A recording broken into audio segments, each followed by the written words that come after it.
I was always told that working as a park ranger would be an adventure, but nothing could have prepared me for the nightmare that I experienced in the rugged terrain of the national park.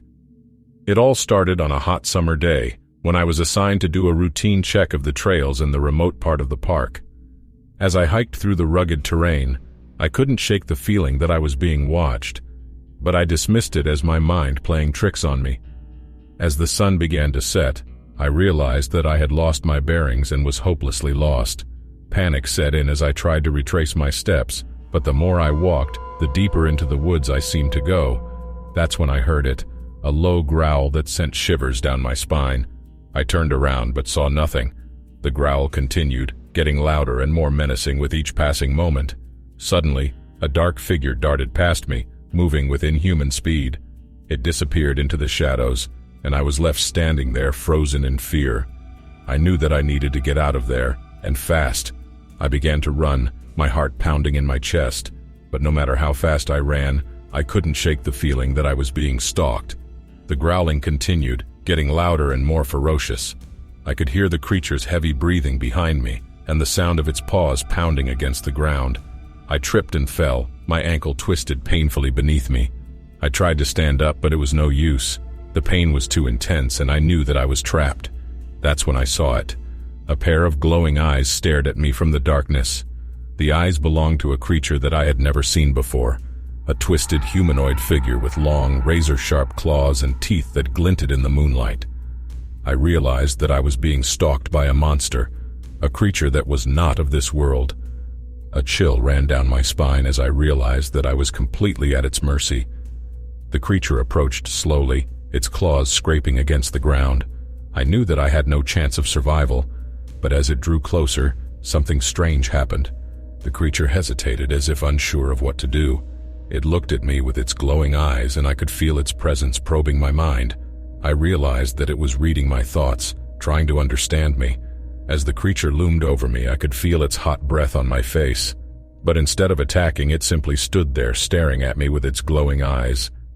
I don't know how long I lay there staring at the creature, but eventually it turned and disappeared into the darkness, leaving me alone in the wilderness. I was eventually found by a search party, but I couldn't bring myself to tell anyone about what had happened. They would have thought that I was crazy, or worse, they would have thought that I was lying. But I know the truth. I know that there are creatures in the world that we cannot understand, creatures that exist outside of our reality. And as a park ranger, I know that I will never be able to forget the horrors that I witnessed in the rugged terrain of the national park. But it seems that the creature has not forgotten me either. Ever since that day, I have felt its presence lurking in the shadows, watching me from afar. At first, I thought it was just my imagination, but then I began to notice strange things happening around me. My equipment would go missing or be moved to different locations. Footprints that didn't belong to any known animal species would appear near my campsite. And then, one night, I woke up to find the creature standing outside my tent. Its eyes were glowing brighter than ever, and its claws were scraping against the fabric. I was frozen with fear, unsure of what to do. But then, a strange feeling came over me. It was as if the creature was trying to communicate with me, to tell me something important. I mustered up all my courage and slowly unzipped the tent, stepping out into the night. The creature didn't attack, but instead began to move away from me, beckoning me to follow. I hesitated, but my curiosity got the best of me. I followed the creature deep into the woods, my heart pounding in my chest. It led me to a clearing where an ancient stone altar stood. The creature gestured towards the altar, and I could feel a strange energy emanating from it. It was as if the altar was a portal to another realm, a realm where the creature belonged. I realized that the creature wasn't trying to harm me, but was instead trying to show me something important, something that I couldn't even begin to understand. As I stood there, awestruck, the creature disappeared into the night, leaving me alone in the clearing. But I knew that my life would never be the same. From that day on, I have been haunted by the memory of the creature and the ancient stone altar. I know that there are things in this world that we cannot comprehend, and that the park that I once loved and protected is home to more mysteries than I ever could have imagined. But I also know that I am not alone. There are forces out there, both good and evil, that are beyond our understanding.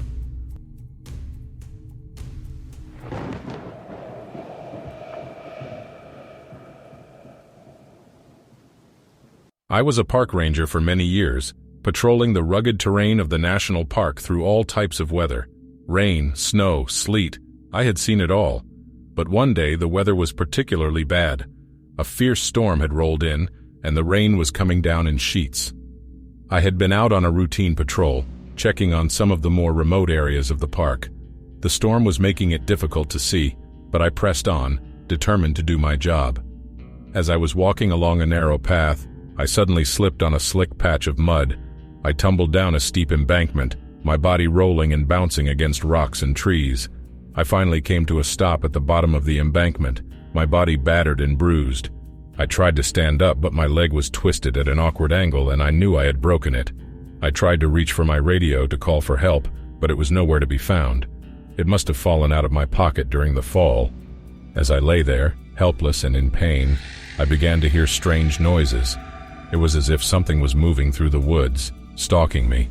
I thought it might be an animal, but the sounds were too deliberate, too intelligent. I tried to ignore the sounds, telling myself that it was just my imagination. But then, I heard something that made my blood run cold. It was a voice, whispering my name. I couldn't believe it. There was no one else out here. I was alone, except for whatever was out there, stalking me. I knew I had to get out of there, but my broken leg made it impossible to move. So I waited, hoping that someone would come to my rescue. But as the hours passed, no one came. The storm raged on, making it even more difficult for anyone to find me. And then, I saw it. A figure appeared in the darkness, moving towards me through the trees. It was human-like, but its movements were strange and disjointed, as if it was not quite human. I tried to call out for help, but my voice was weak from the pain. The figure approached me, and I could see that its eyes were glowing with an otherworldly light. It spoke to me, but I couldn't understand the words. They were in a language that I had never heard before. As the figure drew closer, I realized that it was not here to help me. It was here to do something else, something sinister. I closed my eyes, ready for the worst, but then something strange happened. The figure disappeared, and I could hear voices calling my name. It was the search party, finally coming to rescue me. They found me, pulled me to safety, and took me to the hospital. But I never forgot that night. I never forgot the strange figure that stalked me in the woods, and I knew that there were forces out there, beyond our understanding, that could do things that we could never imagine. I struggled to get up, my ankle throbbing with pain. I couldn't put any weight on it. My flashlight had been knocked out of my hand and was nowhere in sight. I was alone, in the middle of nowhere with a storm approaching. The wind picked up, howling through the trees. It was getting colder by the minute, and I knew I had to find shelter soon. I tried to hobble forward, but the pain was too much. I had no choice but to crawl. As I crawled, the woods around me seemed to come alive. Twigs snapped, leaves rustled, and I could hear breathing behind me. Something was following me, and it wasn't an animal. The breathing was too human-like, too deliberate. I turned around, but there was nothing there. I must have imagined it. I continued to crawl, my hands and knees scraping against the rough terrain. The rain started to fall, coming down in sheets. Thunder boomed overhead, making me jump. I was terrified, alone in the dark with whatever was following me. I had to keep moving, had to find shelter. Suddenly, I saw a faint light in the distance. It was a cabin, a small structure nestled among the trees. Relief flooded through me, and I pushed myself harder, crawling faster. As I got closer to the cabin, I saw something move inside. A shadow crossed the window, and I froze. Someone was inside, and they might not be friendly. I hesitated, debating whether to approach the cabin or stay hidden in the woods. But the storm was getting worse, and I couldn't stay out in the open much longer.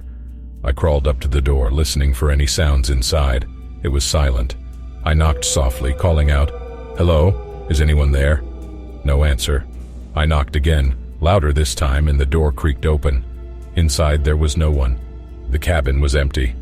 I breathed a sigh of relief and crawled inside, collapsing on the wooden floor. My ankle was swelling badly, and I knew I had to take care of it before it got worse. I rummaged through the cabinets, searching for first aid supplies. But as I searched, I felt a cold breeze on the back of my neck. I turned around, but there was no one there. The door was still closed and the windows were shut, but the breeze persisted, growing stronger by the second. Then, I heard something whisper my name. "Jesse." I spun around, but there was no one there. The cabin was empty, and yet the voice continued. "Jesse, you shouldn't have come here." I was paralyzed with fear, unable to move. The voice was coming from everywhere, surrounding me. "You should have stayed away. This place is cursed, and now you're cursed too." The breeze turned into a gale, knocking over furniture and slamming the door shut. I was trapped, alone with the voice. "You'll never leave here alive, Jesse. You're one of us now." Suddenly, the voice was replaced by a chorus of howls, so loud they seemed to shake the cabin. I covered my ears, screaming, but the howls grew louder, drowning out everything else. And then, just as suddenly, everything was silent. The howls stopped, the wind died down, and the cabin was still. I was alone again, but I knew I wasn't safe. Something was out there, waiting for me, and I didn't know how to escape it.